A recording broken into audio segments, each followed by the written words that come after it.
Hey guys, welcome to another video.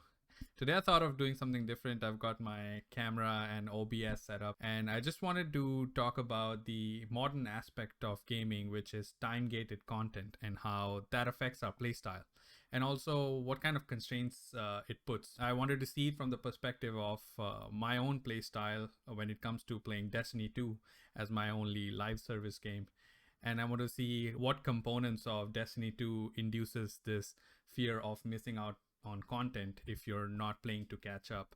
So yeah, without wasting much time, let's get into the first thing. All right, first and foremost, Destiny 2 uses a seasonal storyline model very similar to previous MMORPGs, like World of Warcraft. They also had that concept of new story content every few months, and you essentially have to play it within that period. And Destiny 2 uses a very similar model. So every 3 months or 4 months they'll introduce a season, and that season has associated story content, which is campaign missions, and also some gameplay modifications to the sandbox of this game, and that kind of makes you play within that period. And if you're not invested in playing to catch up, then you're missing out on the story beats. So yeah, the FOMO is aggravated by the fact that you have to invest time to come in and give full attention to this game for a set amount of time, and that cycle repeats. So every 3 months you are coming back to experience the content, because if you're not doing that, then company Bungie in this case is putting a fear in your minds that there's risk of losing this experience firsthand. The drawback is you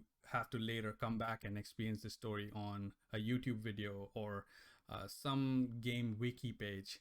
So yeah, this is, I think, the first big factor driving that FOMO home is seasonal storyline. And if you look at Destiny 2's interface right here, they've got listed here all the big expansions that release every year. And associated with that, they also have these seasons. So there's like 4 seasons in a year, and that is associated after every big expansion.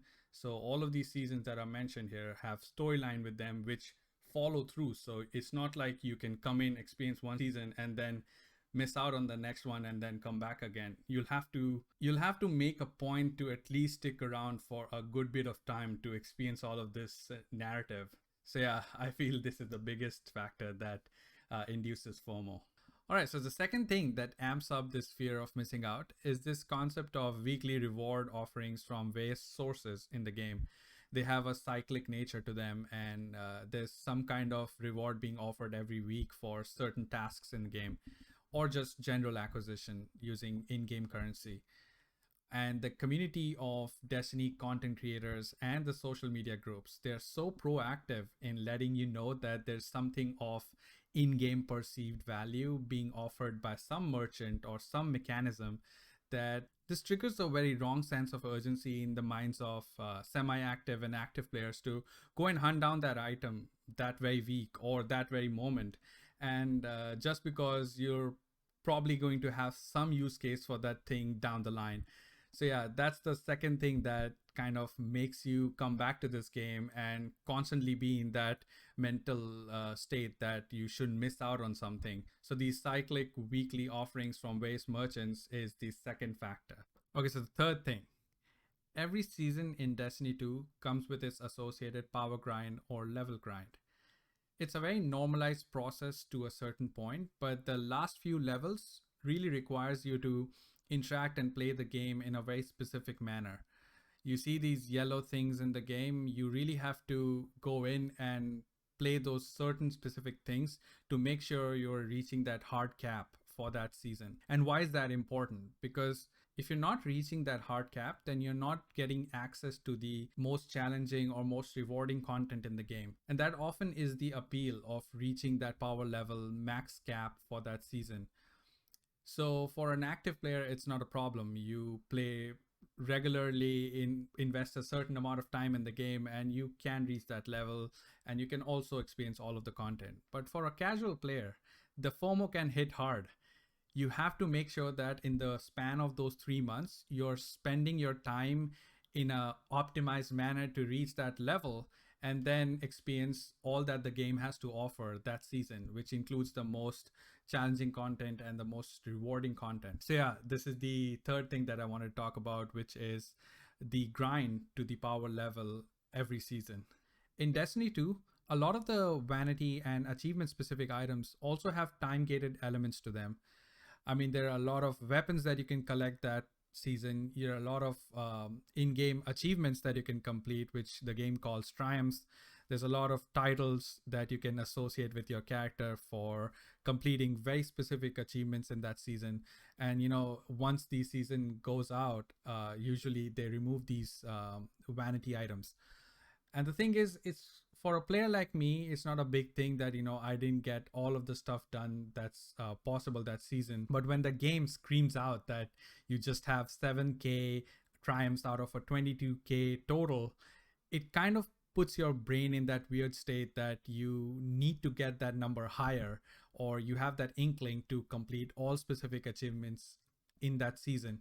So yeah, that is another one of those factors which is just driving home this fear of missing out on in-game items and in-game vanity artifacts. If you're not playing in the way that the game requires you to, you'll be just missing out on them.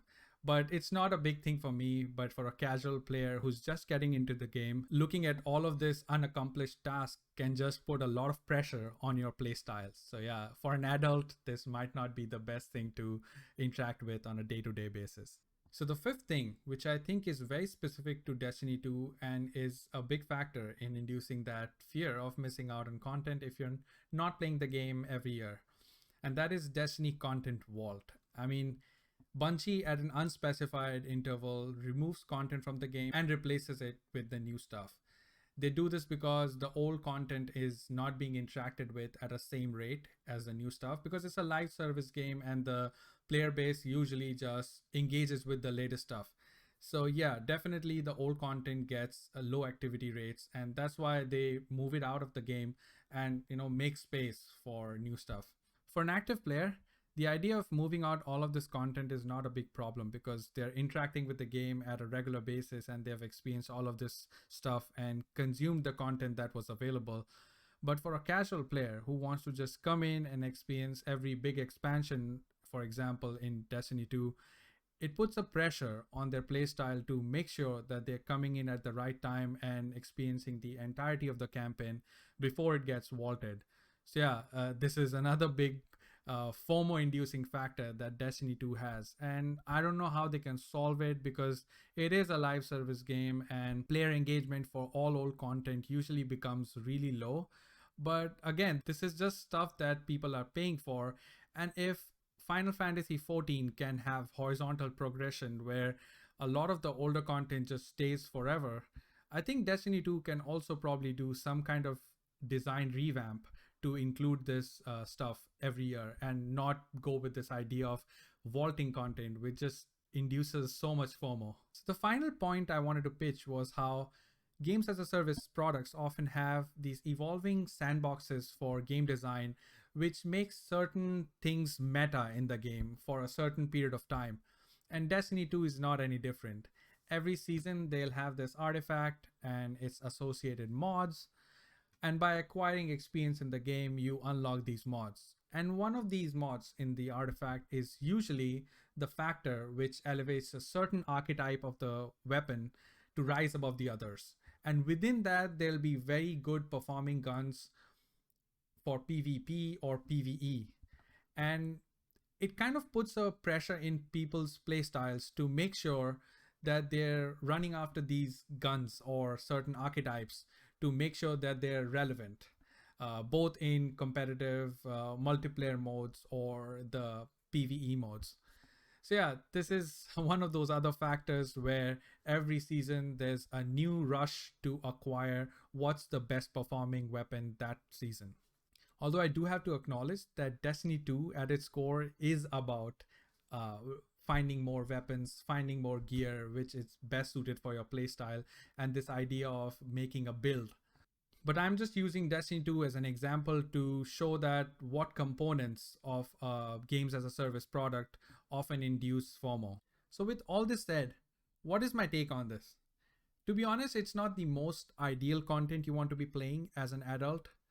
Definitely the carrot on the stick design principle is constantly being used here. But with all guilty pleasures in life, what do? You enjoy if it's fun, you complain if it irks you, and you stop playing if it gets to you. Someday, yes, I do foresee removing myself from the live service genre totally, but you cannot escape the reality of the gaming industry that live service games are here to stay in some form of the other, and FOMO driven content is going to stay with it because this constant revenue stream and highly engaged player bases is just something the game publishers want to eat up. That's why things are not changing, and it's not going to change. But maybe we can just adjust our own play styles according to that and try and interact with it as we please and not let the game dictate what and how we play. That's it for this video. Thanks for watching.